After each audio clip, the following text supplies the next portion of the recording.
Thank you for joining me. This is Pastor Paul from the Jesus Movement. You're watching my exclusive series called A Journey to Faith, which is based on the genealogy of Jesus, which you'll find in the book of Matthew, chapter 1, verses 1 to 17.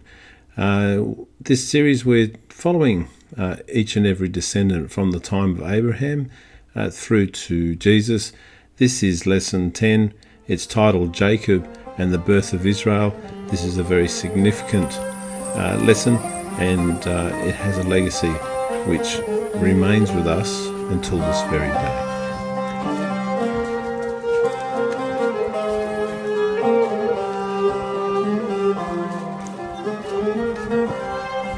In lesson 9, we finished up with the story of how Jacob had deceived his father Isaac into believing that he was Esau.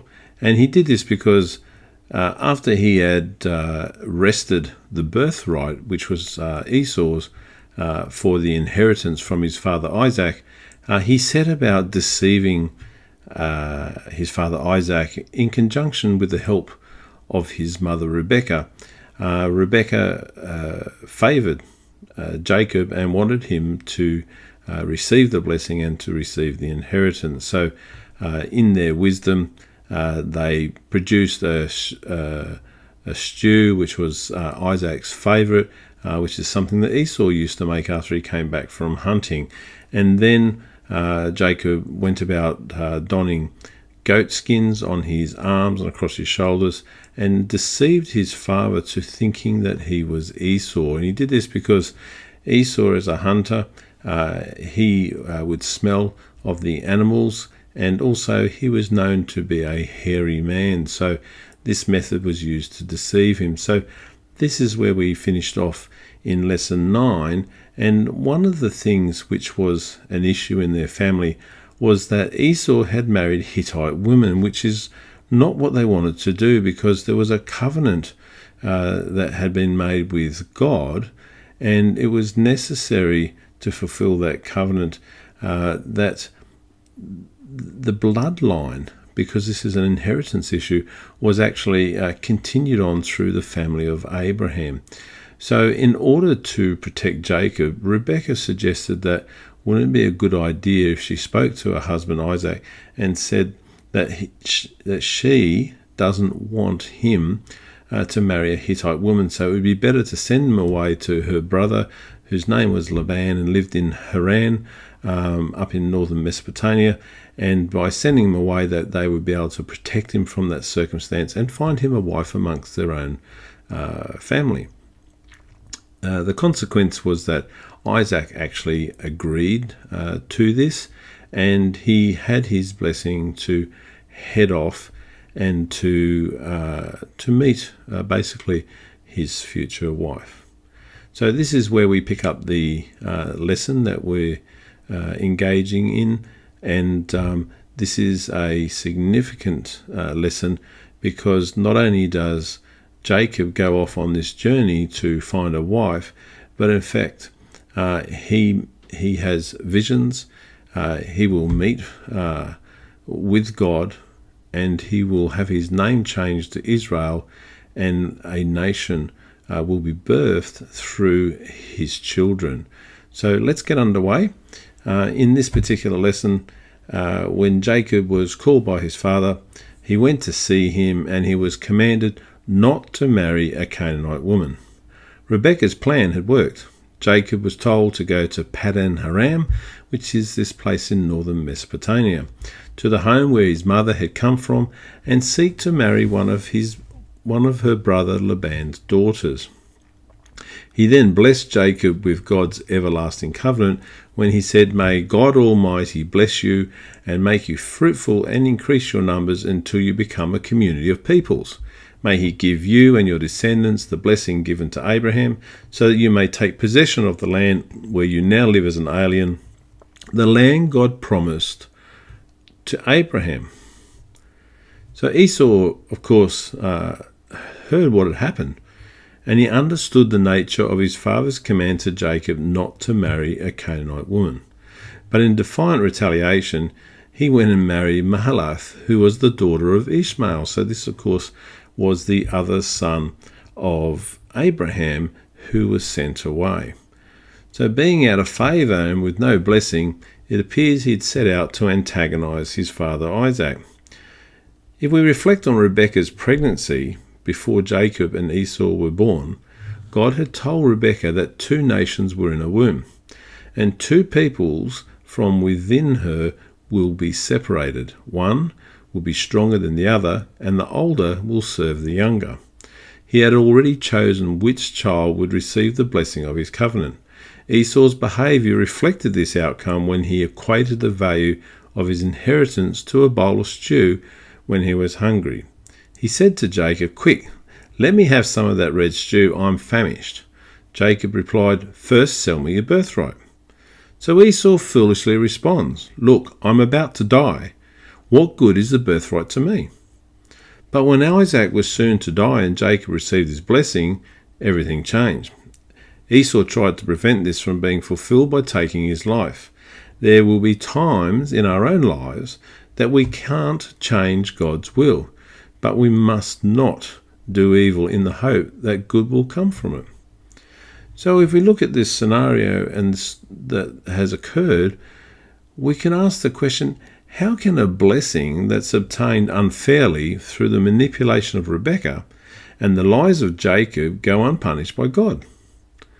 Although many sins were committed, God overruled them to fulfill his purpose. But there are consequences for their actions, for God sits in judgment of them all. So let's see what happens. Jacob had to pack up his belongings, and so in the early morning the next day he set out. He headed northwards up the way to Shur, which was the highway through the hill country heading north. And he went in the direction to his destination, which was of course his Uncle Laban's home in Haran. Travelling up off the plain, he'd come from Beersheba. He passed through the hill country at a steady pace, and he arrived at a place called Luz, which is spelled L-U-Z, and he arrived there when the sun had set.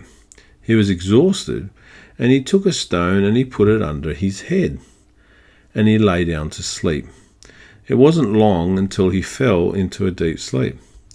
And he had a dream that night. He dreamt that he saw a stairway that rose from heaven to earth. On it were angels of God ascending and descending. Now, this is an interesting thing because often when we're talking about angels, people have this picture in the mind that, that they have these wings and that they're able to fly in essence. But from this particular story, it says that the angels were ascending and descending up and down this ladder or these stairs. So it's clear from this that these angels were in fact not in flight. Now above them and above the staircase stood the Lord, and he said, "I am the Lord, the God of your father Abraham and the God of Isaac. I will give you and your descendants the land on which you are lying. Your descendants will be like the dust of the earth, and you will spread out to the west and to the east and to the north and to the south. All peoples on earth will be blessed through you and your offspring. I am with you and will watch over you wherever you go. And I will bring you back to the land. I will not leave you until I have done what I have promised you." This comes from a reading from Genesis chapter 28, verses 13 to 15. Now during the night, Jacob woke up from his sleep. He realized that this was no ordinary dream. He thought to himself, "Surely the Lord is in this place, and I was not aware of it." He then said, "How awesome is this place! This is none other than the house of God. This is the gate of heaven." Jacob then settled back to sleep for the night, but when he woke up early the next morning, he took the stone that he had placed under his head, placed it on top of a pillar he made from other stones. Then he poured oil over it. Although this place was already named Luz, he renamed it Bethel, which means the house of God. Then he made a vow.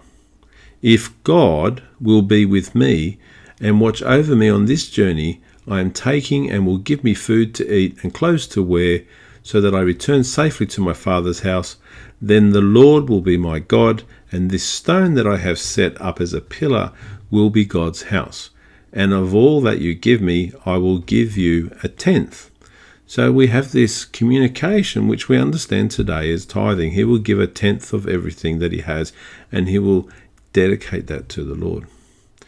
Now, God had already appeared both to Abraham and to Isaac. So these were, of course, Jacob's grandfather and his father. Separated from his family, this is the first time that he was separate from them. God appeared to Jacob in this dream. And for the third generation, God revealed directly that all peoples on earth will be blessed through you and your offspring. So if we ask today, well, how can this be? Well, the answer is that he's talking about the Messiah, the Lord that we know today as our Lord Jesus Christ. He would be born in the flesh as a direct descendant of their chosen bloodline. God had chosen Jacob to be in a covenant relationship with him, where not only would he be blessed, but all peoples, you and I, will be blessed. Jacob too committed to this covenant. He had previously taken Esau's birthright of inheritance by dubious means. Then, with the help of his mother, he had taken his father's blessing to his brother Esau by deception. But now it was personal. He was on his own. He devoted himself in a personal vow to God in this place where God had revealed himself. Jacob declared he would tithe a tenth of all that God gave him.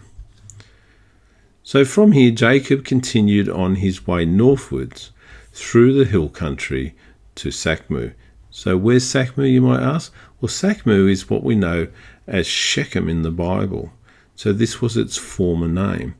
So I'm just going to put on a map for you, and I'm going to show you this journey through this map so that you can actually see all of the ancient names and the pathway which they took to go all the way up to northern Mesopotamia.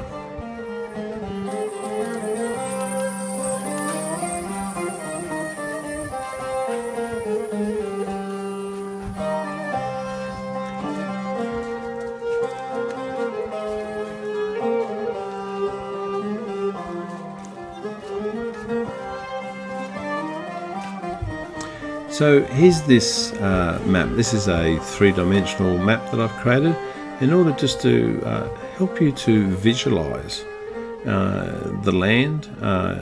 The land is never flat, and most maps that we see are flat. So this is to give you that understanding that there is the plains, the coastal plains, which are down next to what was called the Great Sea in those days, but we now know as the Mediterranean Sea. If we look at that map, you can see the Jordan River. There's the Sea of Galilee up there near the top, and we've got what was called the Salt Sea in the old days, which we now know as the Dead Sea lower down.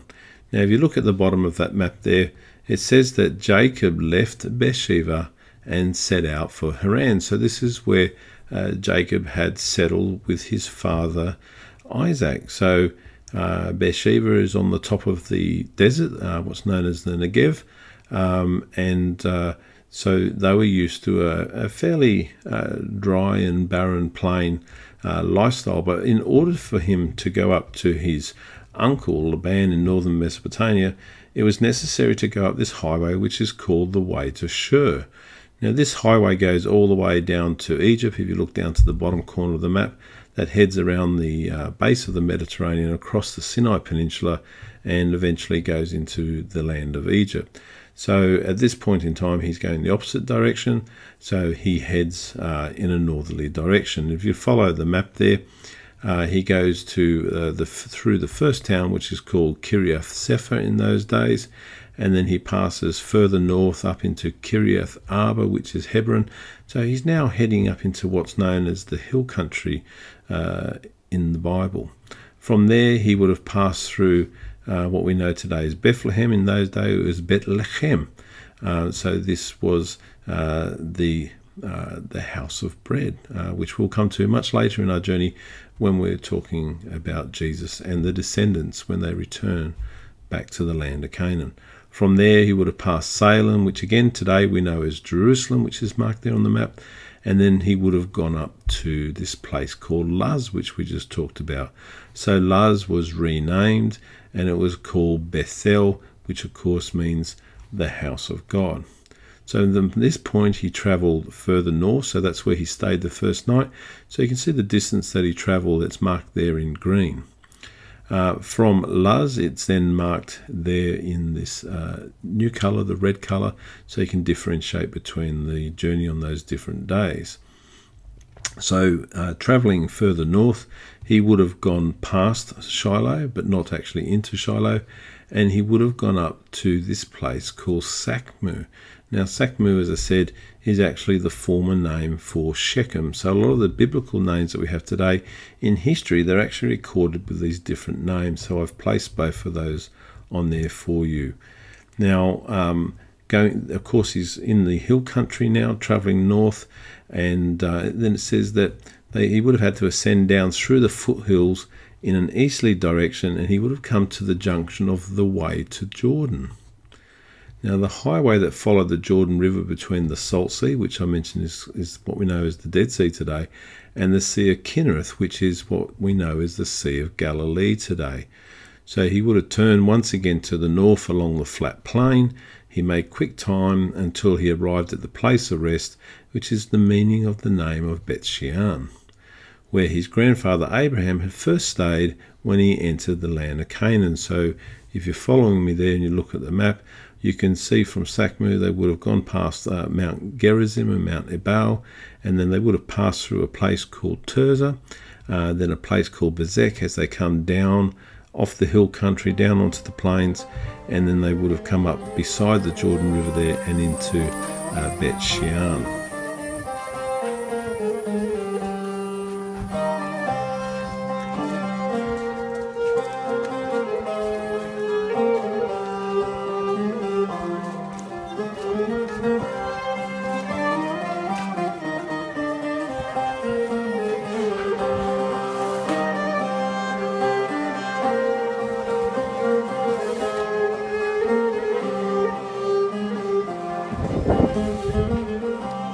So here we are up on top of the ancient tell here at Beth-shean. The distance there, you're looking at the range, or it looks like a range, but up to the plateau in Jordan. And in the middle there, you see all the agriculture that's going on, but the Jordan River passes through the middle there, so that's the valley, so you can sort of get a feel for the scale and scope.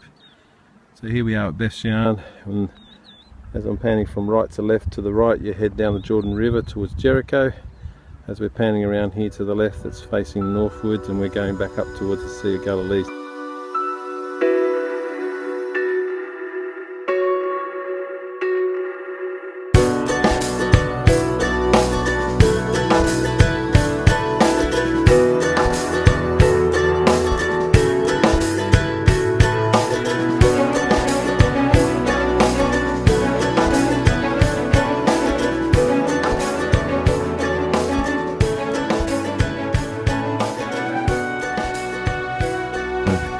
Real good understanding of that whole sort of topography, geography, and why these trade routes were protected and fought over by all the various kings. This on top of the tell here, we've got Canaanite ruins, and we've got Israelite ruins here in front of me. The red and white pole there flags those footings and foundations. They were ancient Israelite ruins. And there's a pan around here to the right, looking down the gap with all these sort of knobbly sections. There was 5 temples for Canaanite kings prior to that. Now Beth-shean, as you can see, it's actually a junction, so it's the crossover point of the Jordan River, where you would go up onto the plateau on the other side. And from Beth-shean, there's 2 different ways. You can either go across to the coast to Mount Carmel, which you can see close there to my left, and you can go down the coastal plain all the way down to Egypt, or of course you can go down the way of Shur, which I've just mentioned, and it's actually a highway across the hill country. So there's those two major highways. If you look across the other side of the map, you can see what's known as the King's Highway, which is also mentioned in the Bible. But at this point in time, he's not traveling because he comes from a location on the opposite side. Okay, so again, at Bet Shean, he would have stopped there for the night. So you can see the distances are approximately the same. From this, you'll get the understanding that Israel is not a big country.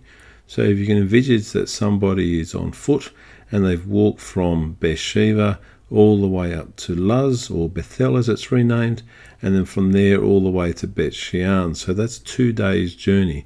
So on the third day, he would have again arose early in the morning.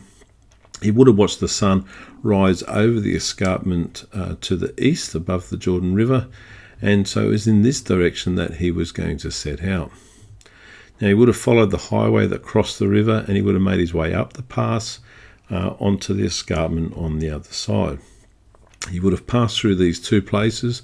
The first one there is called Rogelim, and then he would have passed through Beit Arbel before striking the King's Highway.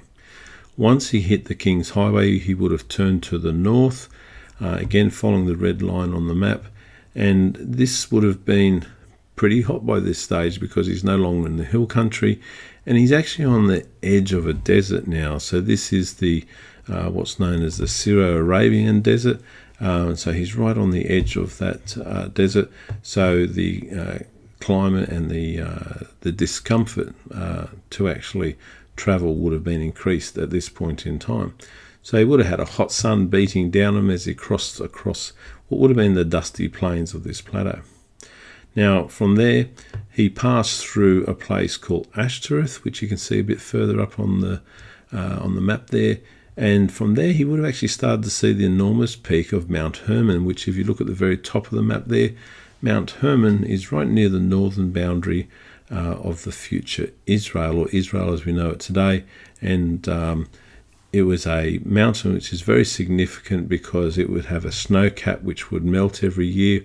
It provided about a third of the water which would flow down the Jordan River, and of course that water was used to supply the needs for farming and obviously fish in the Sea of Galilee. So this is God's provision to this land.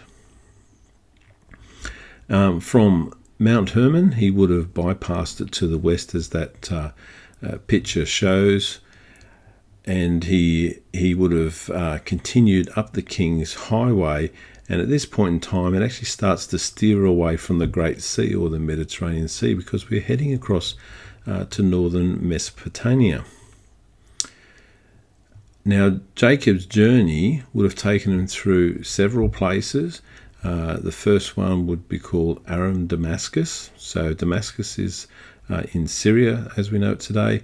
Then he would have gone through Hamath, Ebla and Aleppo before eventually crossing the Euphrates River and arriving in the land of the eastern peoples, as it's known in Genesis chapter 29 verse 1. Jacob would have began to look for the home of Laban in the region of Haran in northern Mesopotamia.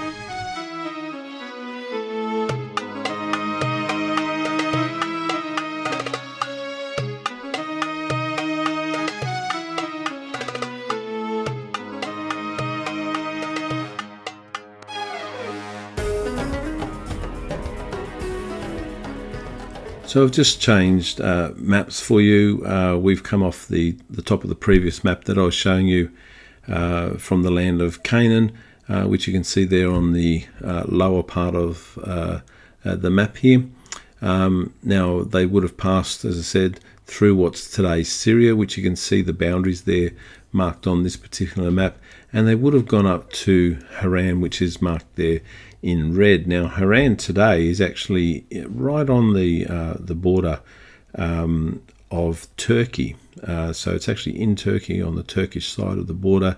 So this sort of gives you some sort of perspective on how far away this family was. And of course this is the place where Abraham had left his father Terah behind when he first came down into the land of Canaan. So once he's actually arrived there, we understand this scenario that he's now actually looking for his family. So in his search, Jacob spots a well in a field where there's 3 flocks of sheep laying nearby. The well was covered by a large stone, and the shepherds rolled this stone away to water the sheep when they were all gathered together. So he approached the shepherds and he asked, "My brothers, where are you from?" "We're from Haran," they said. He said to them, "Do you know Laban, Nahor's grandson?" "Yes, we know him," they answered. Then Jacob asked them, "Is he well?" "Yes, he is," they said.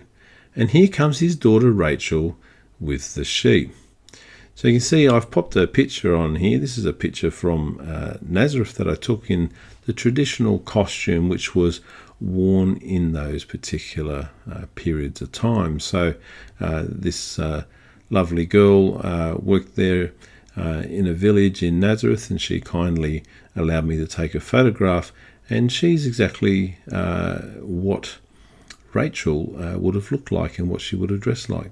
On the far side of this slide, there's another picture there, and the artist has shown the well where the stone has been rolled aside, and they show her arriving with the sheep.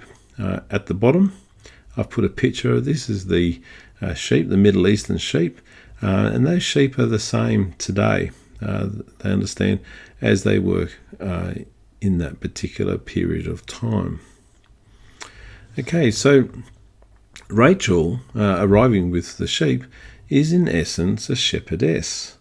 So she's someone who's taking care of the sheep. And when he saw her with Laban's sheep, he went over and he rolled a stone away from the mouth of the well, and he watered his own uncle's sheep.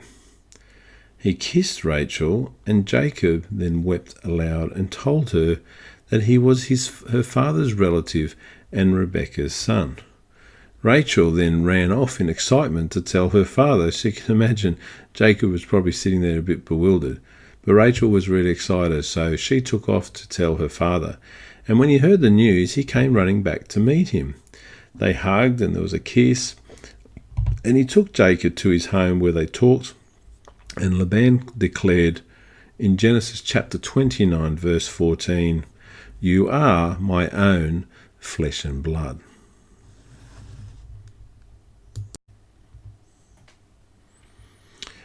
After being embraced into the family, Jacob stayed with them for a month. Laban offered to pay him for the work he was doing, and Jacob fell in love with Rachel. So he said to Laban, "I'll work for you for 7 years in return for your younger daughter Rachel." Laban agreed. 7 years later, Jacob said, "Give me my wife. My time is completed, and I want to lie with her." On the wedding night, however, Laban took Rachel's older sister Leah to Jacob, and he slept with her. In the morning he realized he had been tricked and asked why. Laban replied, "It is not our custom here to give the younger daughter in marriage before the older one. Finish this daughter's bridal week, then we'll give you the younger one also in return for another 7 years of work." Jacob did as Laban directed, and when his daughters had slept with Jacob, he gave them a servant girl as their maid. Leah was given a servant maid called Zilpah, and Rachel was given a servant maid called Bilhah.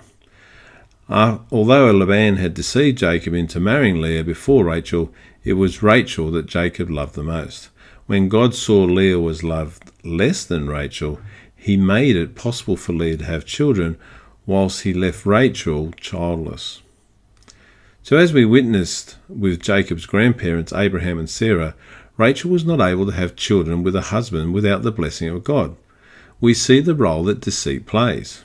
Jacob's mother Rebekah had deceived his father Isaac, but now Jacob's uncle Laban deceives him. Instead of trusting God, when Jacob used deceit to receive his father's blessing and inheritance, he too, like his mother, made a free will choice to sin. This answers my previous question. Jacob did not go unpunished. His choices brought him trouble. He fled his family home because his brother threatened to kill him, and when he desired one woman in marriage, he not only ended up with 2, but his preferred wife was unable to have children. Leah, who he loved less, could.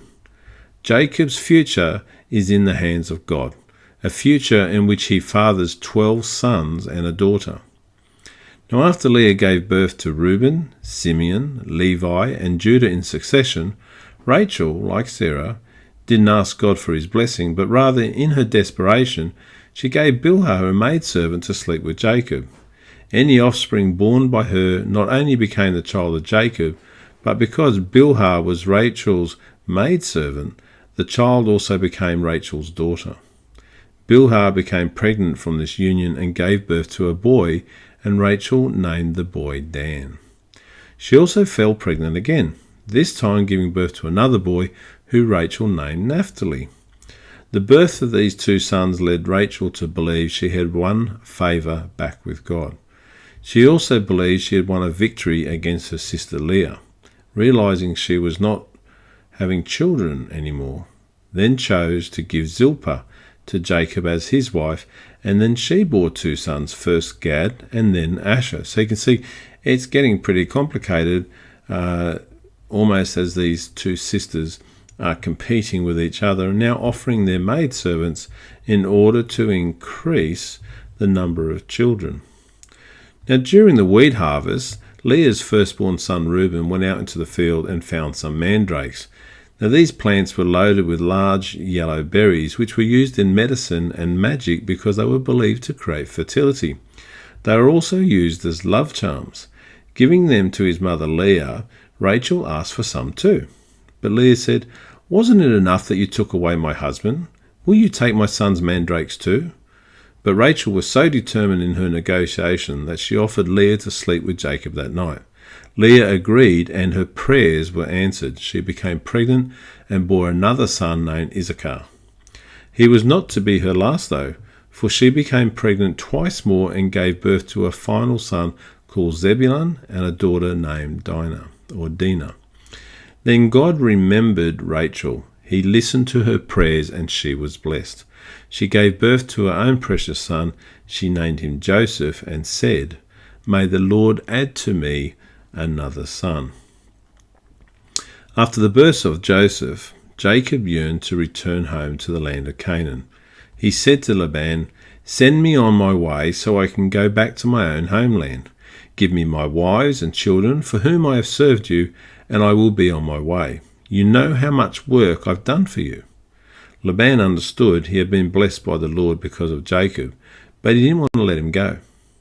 So he said, "Name your wages and I will pay them." Jacob did not ask for wages. In fact, he offered to keep tending Laban's flocks. But he did ask Laban for one thing. "Let me go through your flocks today and remove from them every speckled or spotted sheep, every dark-coloured lamb and every spotted or speckled goat. They will be my wages." All of this is in Genesis chapter 30. Laban agreed to this, but his treachery had not come to an end. He separated them into his son's care, who journeyed 3 days away with them. Jacob expected his dishonesty, so he took some freshly cut branches from poplar, almond, and plane trees and altered their appearance by peeling the bark into stripes and exposing the white wood inside. He placed them into all of the watering troughs, and when the flocks were in heat and came to drink, they mated in front of the branches. The result of this was the birth of young that were either streaked, speckled, or spotted. Separating these newborn with marks into flocks and herds of his own, he prospered and became wealthy, accumulating not only these sheep and goats, but also camels, donkeys, and even maidservants and manservants of his own. As Jacob prospered, he noticed that Laban became less friendly towards him. The Lord said to him, "Go back to the land of your fathers and to your relatives, and I will be with you." Jacob left without Laban knowing. He put his children and his wives on camels. He drove his livestock ahead of him. He took his servants and all the goods he had accumulated, and he fled. Jacob crossed the Euphrates rivers and headed for the hill country of Gilead. So he's well and truly on his way back south again. With much longing, Jacob was finally heading home. 3 days passed until an angry Laban set off in pursuit of Jacob and his entourage. He chased for the next 7 days and covered ground quickly, unencumbered by family, flocks, herds, or possessions. The night before Laban reached Jacob, he was camped in the hill country of Gilead. When he was fast asleep, God spoke to him and warned him not to threaten Jacob in any way. It had been 10 days since Jacob had left Paddan Aram. After crossing the Euphrates River, he had turned in a southwesterly direction and he headed down the king's highway. It was hard to make fast time, for he could only travel as fast as his flocks and herds permitted. He passed through Aleppo, Ebla, Hamath, and Aram Damascus in the same course but in reverse that he'd arrived in Haran in the first place. But it was when he spotted Mount Hermon off to his southwest that he knew he was nearing his home in the land of Canaan. Once they passed through Ashtaroth with the Sea of Kinnereth, as we said, that's the Sea of Galilee to his west, it wasn't much further until he came across the highway that crossed the Jordan River to Bet Shean. But he didn't return by this main trade route that continued across the land of Canaan to the coast. Instead, he travelled further south until he reached the hill country of Gilead, before then turning westwards. When he pitched his tent for the night, Laban, with some of his relatives, however, caught up with him, and they also camped there. So following this journey, looking at this map, you can see the red line, which has come back down from the top of the map, and he travels all the way down. As I said, he passes the road that joins to Bet Shean into Gilead until he comes to that junction in the King's Highway, where he turns west towards the Mediterranean Sea and heads down the escarpment. So this is where Laban had caught up with him. So Laban, of course, was not very happy. He approached Jacob with questions, condemnation, and threats. "What have you done? You deceived me, and you've carried off my daughters like captives in war. Why did you run off secretly and deceive me? Why didn't you tell me so I could send you away with joy and singing to the music of tambourines and harps? You didn't even let me kiss my grandchildren, my daughters, goodbye. You have done a foolish thing. I have the power to harm you, but last night the God of your father said to me, 'Be careful not to say anything to Jacob, either good or bad.' Now you have gone off because you long to return to your father's house, but why did you steal my gods?" So this is very odd, isn't it? He's being challenged about why did he steal God. So he's talking about idols, false idols. So God had put a restraint on wicked Laban to restrain his malice, but he did not change his heart.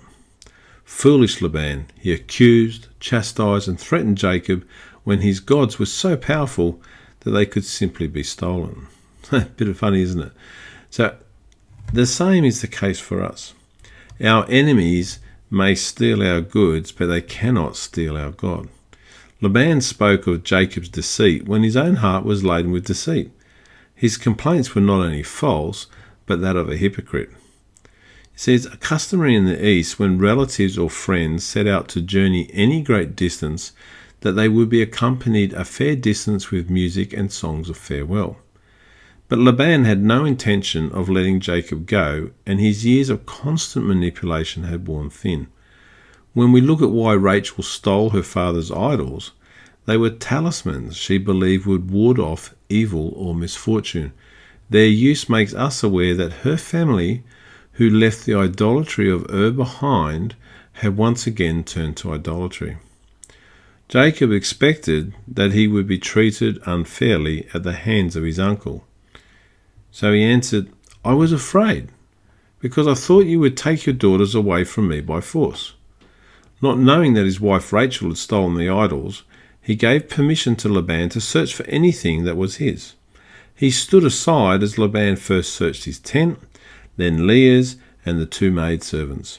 Having found nothing, he went to Rachel's tent, but she deceived her father by hiding the idols in her camel's saddle that she sat on, and she said to him, "Don't be angry, my lord, that I can't stand up in your presence. I'm having my period." All of this is in chapter 31 of the book of Genesis.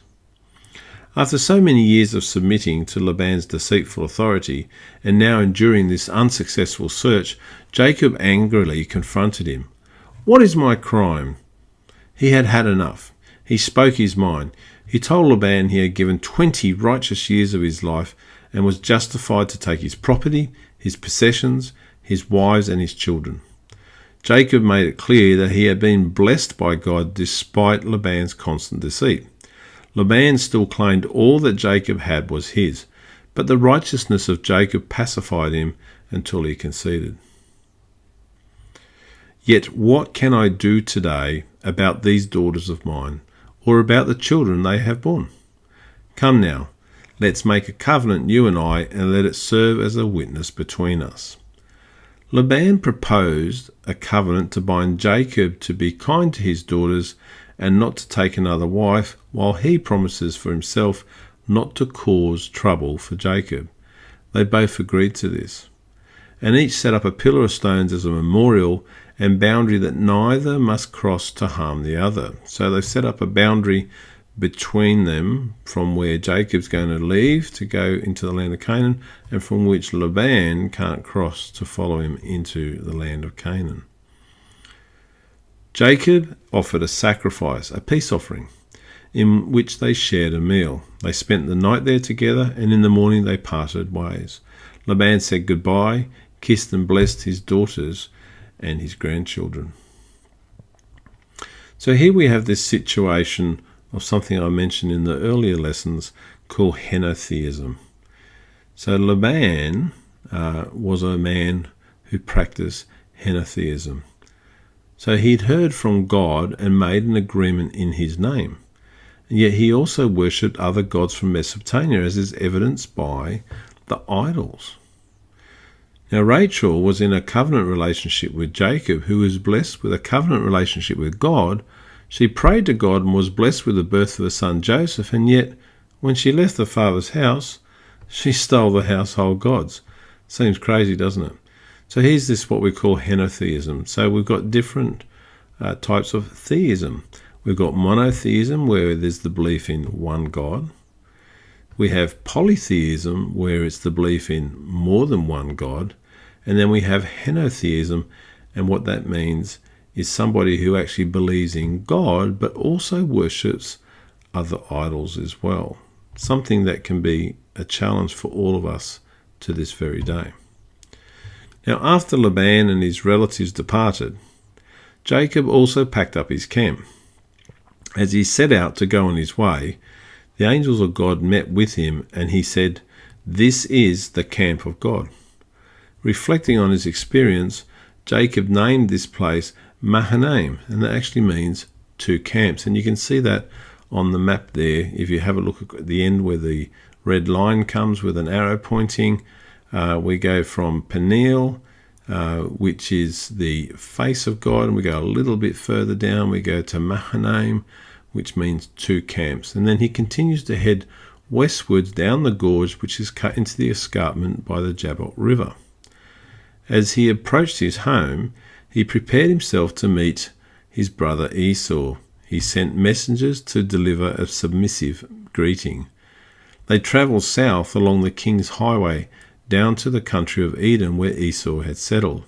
They found him and said, "Your servant Jacob says, I am sending this message to my Lord that I may find favour in your eyes." This is in Genesis chapter 32, verse 4.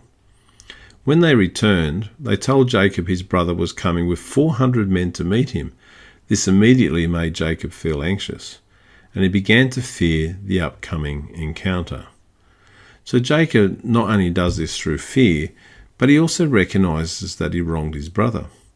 Told he is on his way with 400 men to meet him, Jacob was frightened and worried, so he prayed to God for their safety. He split both his people and livestock into two.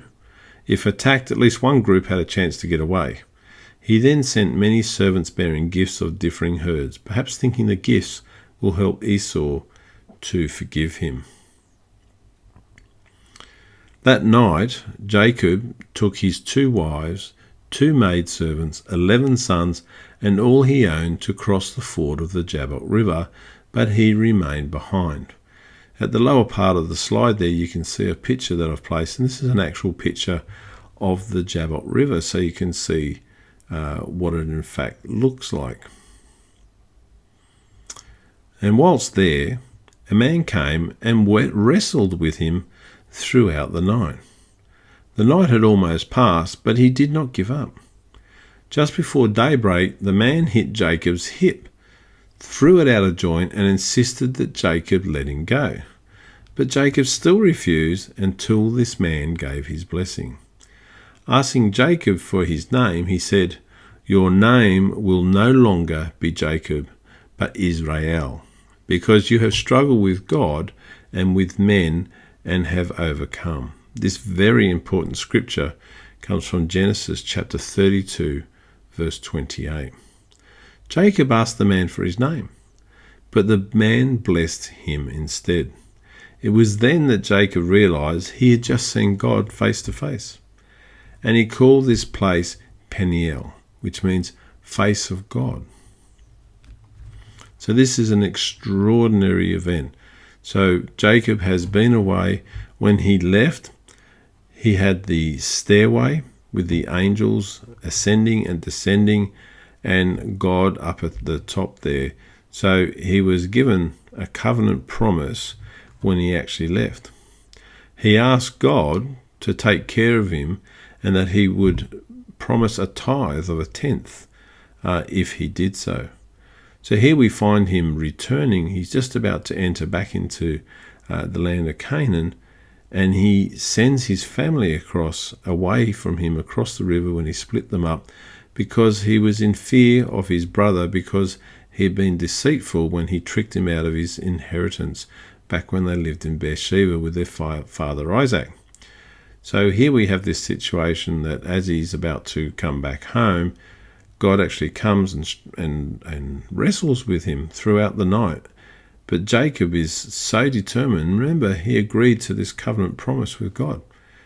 And he said, if you protect me and bring me back and you give me what I need, food, etc., then he will promise to uphold this side of the covenant. So here he is literally upholding that side of the covenant. He is wrestling. He is determined that he's going to succeed. He's going to return from his journey. He's going to join his family, and he's going to return to the land of Canaan. The only problem he has at this point in time is that, of course, he's walking in fear of his very own brother.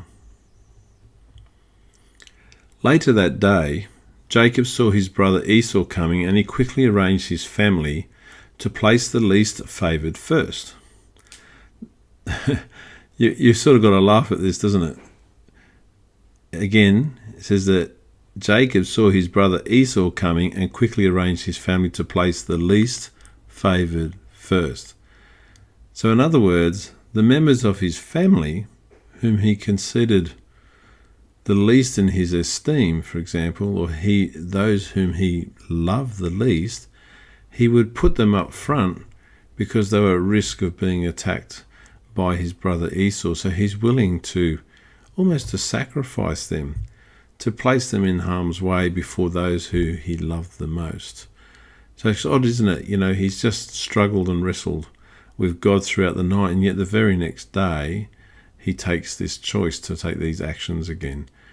Now, the maidservants with their children were before Leah with her children, and then Rachel with his son Joseph were last. So you can see he's placed them in order because he favoured Joseph, whom came from Rachel, whom he loved the most, and so he left them closest to himself.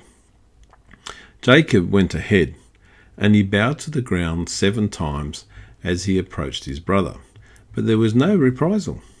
To Jacob's surprise, Esau ran to meet him with a kiss and embrace. After weeping together, Esau inquired after Jacob's family, and each in turn came forward and bowed. Esau then inquired about the droves of livestock that Jacob had sent before him. Jacob explained they were a gift, and Esau refused, but Jacob insisted. So Esau accepted. Esau said, "Let us be on our way, I will accompany you." Now we're now up to Genesis chapter 33. Esau expected Jacob would go with him to stay in Edom. But as relieved as he was, Jacob neither wanted to go, nor did he still trust him. So he made an excuse. And he said, "My Lord knows that the children are tender, and that I must care for the ewes and cows that are nursing their young. If they are driven hard just one day, all the animals will die. So that let my lord go ahead of his servant while I move along slowly at the pace of the droves before me and that of my children until I come to my lord in Seir, which is Edom. This is found in chapter 33 of Genesis, verses 13 to 14. So what he's saying here is that because he can't travel fast, that his brother should just go ahead. So it's a way of him separating himself from his brother. Now Esau offered to leave some of his men behind, but again Jacob refused, and they parted company. Esau returned to Edom, but Jacob did not follow. Now part of the premise of this is that they had to continue down the King's Highway. And where the King's Highway was, of course, they're on the plateau, which follows along the edge of the desert, the Syro-Arabian desert. So the conditions there are a lot more harsh. So it gave him a good means to make this excuse to his brother. Now Esau returned to Edom, but Jacob did not follow. Instead, he continued down the gorge to a place where he built a shelter for himself and his livestock. And this place was called Succoth, which happens to mean shelters. Now after resting, Jacob travelled a short distance southwards until he reached Adam. It's a town that had grown on the junction of the way of the plain and the road of the setting sun. Now the way of the plain went further south along the eastern side of the Jordan River, whereas the road of the setting sun headed west over the river and up into the hill country towards Shechem in the land of Canaan. So this is facing west. Now Jacob drove his livestock and directed his people to the west. So again, we're in the northern hemisphere, if you happen to live there, or if you don't. So that means that the sun actually sets on the Mediterranean to the west and rises, of course, from the east, which is from the land where he had already come from. So this is the understanding that comes with the name of this road, interesting, called the Road of the Setting Sun. It makes sense, doesn't it? Because when the sun sets, this road is going to head up the hill, so they're going to see that sun sinking down directly over the actual road and in the evening. Jacob drove his livestock and directed his people to the west. They crossed the Jordan River, and passing through Jokmeam, they ascended the hill country on the road of the setting sun. As the day passed and they continued to climb, it became apparent why this road had been given its name. For the day was drawing to a close when they crested the summit with a glowing orb of the setting sun, sitting on the horizon to the west. They then joined the way to shore, the very highway that he originally travelled on, that ran north and south across the hill country of Canaan on the maps that I've shown you. They made their way a short distance southwards until they came within sight of the city of Sakmu again, which of course we know as Shechem. As the last light cast shadows across the landscape, Jacob negotiated with the sons of Hamor, the local ruler, for a plot of land. They agreed to pay 100 pieces of silver and bought a plot to pitch their tent and graze their livestock. Returning to the promised land given to his grandfather, Jacob then built an altar, and he called it El Elohe, Israel. And that means mighty is the God of Israel. You can find this in Genesis chapter 33, verse 20. So dwelling there amongst the Shechemites, Jacob's daughter Dinah, who was a young teenager at this stage, went out one day filled with curiosity to meet some of the local women. She wanted to see what they were like, what customs they observed, how they danced, and how they dressed. Her father and brothers were tending to their flocks and herds, so she slipped out from their tent without them knowing. What she didn't realize, though, is that when she left, she removed herself from her father's protection. She was not only tempted by the allure of her curiosity, but she exposed herself to the temptation of others who had no fear of God, and thus no fear of committing an offence against God's law. While she was out, she was spotted by Shechem, the son of the local ruler, and temptation over this new young girl out on her own was too much, and he raped her. Despite his wrongdoing, he fell in love with her and asked his father Hamor to negotiate with Jacob for a hand in marriage. Noticing Jacob's wealth, so obviously Jacob had returned with all of this livestock, Hamor sought the benefit that this would bring to his own people and offered Jacob and his sons to intermarry between their peoples, to acquire and live in their lands, and to trade in exchange for goods. Essentially to integrate and live as one people. But because Dinah had been defiled, her angry brothers replied deceitfully that they couldn't agree to Dinah's marriage or integrate into a common society with intermarriage unless all the Shechemite males agreed to be circumcised, an outward symbol of honouring a holy ordinance of God. This, of course, was given to Abraham when he was with Ishmael. Ishmael was at the age of 13. This, of course, did not, however, make the Shechemites become Israelites. There was a promise that by so doing they would become one people together. So just take note of what I've just said as well. We just mentioned the word Israelites for the first time. When Abraham first came from the other side of the Euphrates River, he was known as a Hebrew, which actually means from the other side. But now that Jacob has returned and had his name changed to Israel, the people have now become known as Israelites. So this is that significant point in the Bible where terminology changes and they're now known as Israelites. But there was a promise. There was a promise that by so doing they would become one people together. So the Shechemites thought that if they actually went ahead and circumcised themselves like the Israelites who had joined them, that they would become one people. There was no law enforced that required males to be circumcised to be able to intermarry with women. Excuse me. For both Isaac and Jacob had married daughters of uncircumcised men.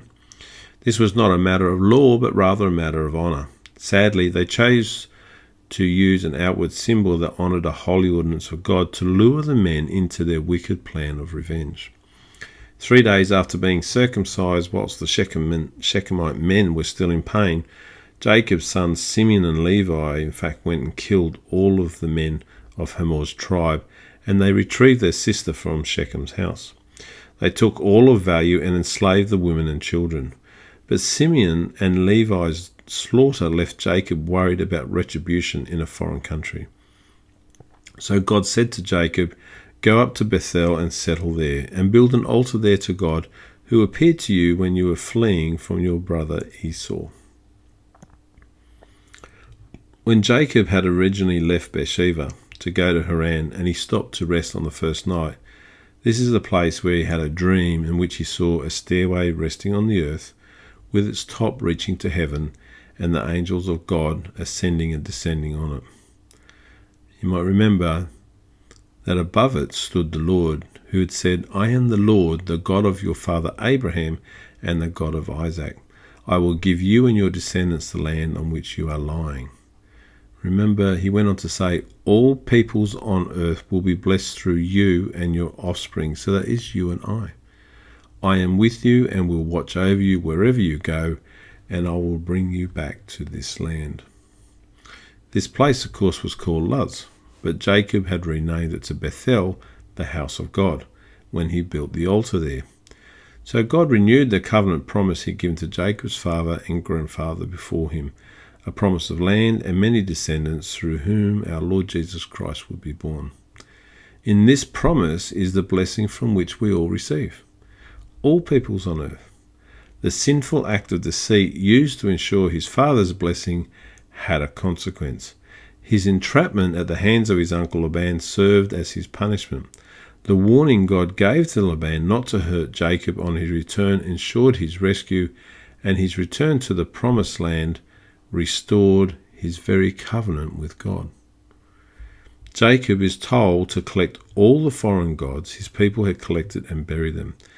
Then in Genesis chapter 35 verse 5, it says, "Then the terror of God fell upon the towns all around them, so that no one pursued them." When Jacob left Bethel to go to Haran the next morning, he made a vow to God that if he watched over him and brought him back safely to his father's house, then he would be loyal to the God of his father.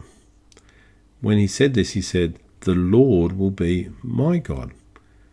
But during his absence in Mesopotamia, he had lived amongst those who worshipped other gods.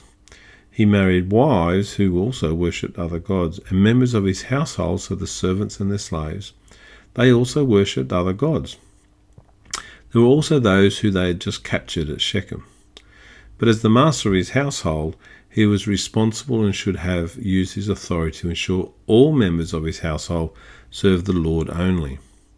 Jacob commands them to hand over their idols, to purify or wash themselves, and change their clothes. So he's asking them to reconsecrate themselves to God. Remembering that they had just murdered all the men at Shechem, it was necessary to make them ritually clean and separate themselves from their sin. For this reason he buried the idols as if they were dead. The surrounding people of Canaan were very angry with Jacob's sons for their barbarity, so God told Jacob to move his people to Bethel, and he would protect them so there could be no revenge. As you will witness so often through this journey to faith, God's people in covenant with him sin in all manner of ways. Yet they're still under his special protection, for through them will come the future Messiah. After Jacob returned from Padan Aram, God appeared to him again and blessed him.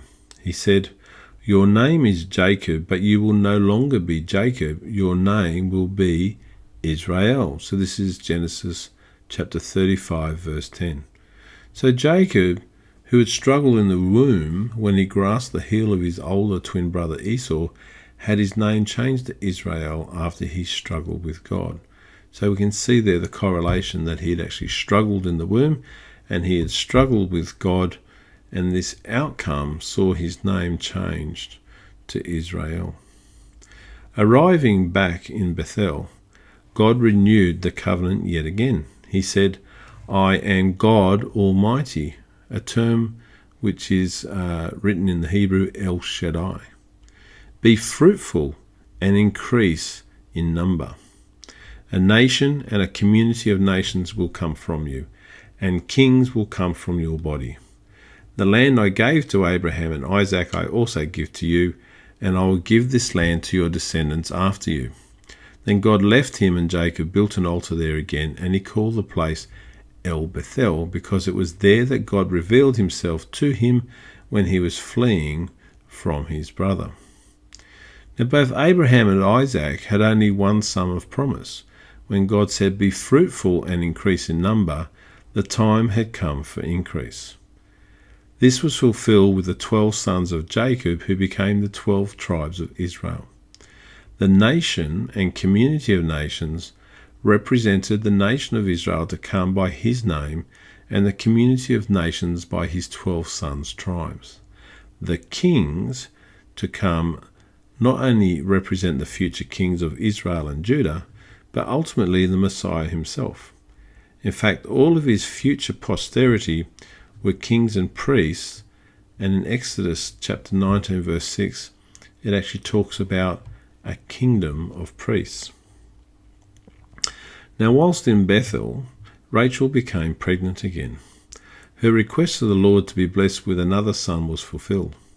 Jacob decided to move again, and on the road to Ephrath, which is in Bethlehem, Rachel died after a difficult birth.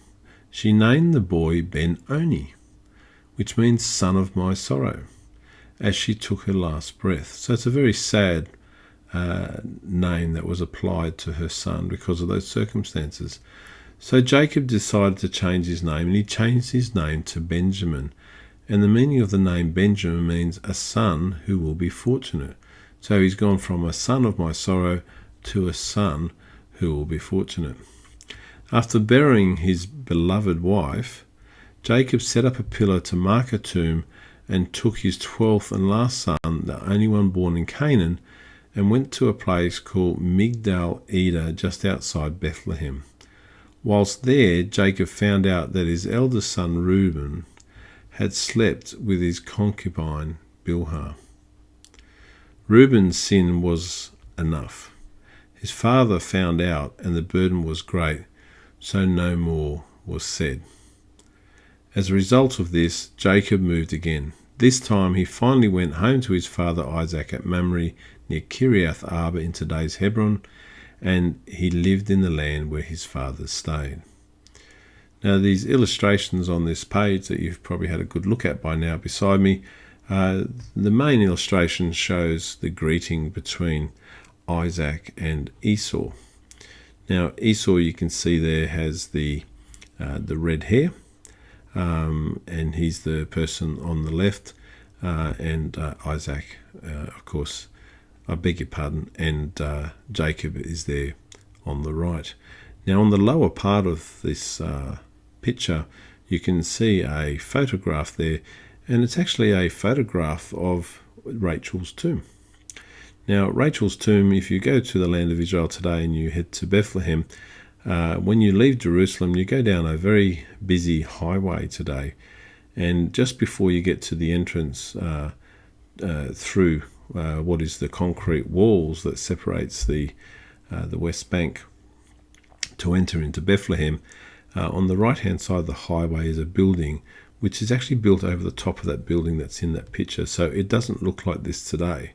However, it is actually still there. So once again, as we travel through this journey of faith, I find that for those who perhaps don't believe what the Bible say, that the land of Israel provides us with evidence of all of these things going incredibly far back in time.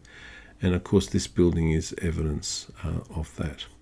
So that brings us to the end of this week's lesson.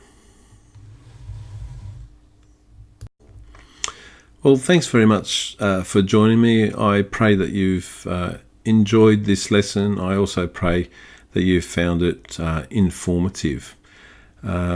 This series called A Journey to Faith, actually a series of excerpts from my book called by the same title, A Journey to Faith. There's a picture of the book there next to me. This is a book that will be released for purchase, and it will follow the whole journey right from the time of Abraham through to the time of our Lord Jesus Christ.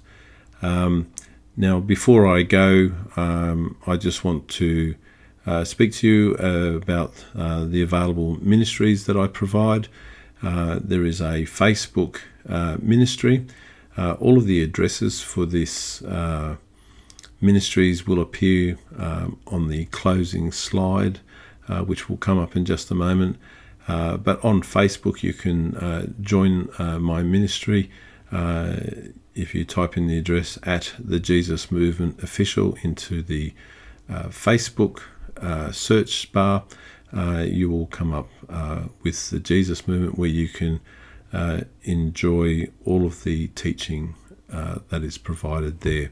I also have a website which is www.thejesusmovement.com.au. Again, that's provided on the next slide. And of course, if you're watching this video, you'll already be on the Jesus Movement YouTube channel. If you have enjoyed this lesson, and if you find it informative, I would love you to tell those that you know to share it. The purposes of this teaching is there for people to share, for people to learn, for people to grow. That is the purpose of my ministry. This is a teaching ministry aimed at sharing the word of the Lord, aimed at giving evidence for people who perhaps doubt that these events occurred. Coming up beside me, and there'll be a picture of my face in a circle in black and white, and if you actually press that symbol, that when it comes up, that will actually become a subscribe button to join this YouTube channel. So again, if you have enjoyed it, I'd love you to press the subscribe button.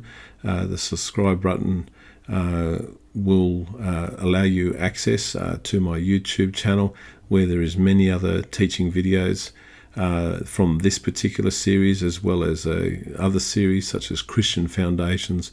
There's videos all about the land of Israel. There's live chats, there's sermons and messages, etc. So it's a very informative channel. And as I said, it's aimed at teaching and sharing the word of the Lord. So once again, if you'll press that symbol, and it'll take you through to subscribe to my channel. If you choose to do that, there's also the little bell symbol next to it. If you would like to receive notifications as each of my videos are released, if you click on that bell symbol, then you will get a notification in your email. I will not send you any spam. The email subscription that you do on YouTube, I actually don't know your email, so you're completely safe if you choose to press that, but it's just literally there to help you to be notified as each of these lessons are made available. So thank you so much for joining me. This is lesson 10. I'll see you again for lesson 11. Again, please avail yourself of my Facebook page. Come and join us. You can, as I said, you can watch these videos on my website as well, or you can enjoy them here on YouTube. So thank you so much. I am Pastor Paul. It's been a pleasure having your company, and I look forward to continuing on this journey with you in the future next time. God bless you.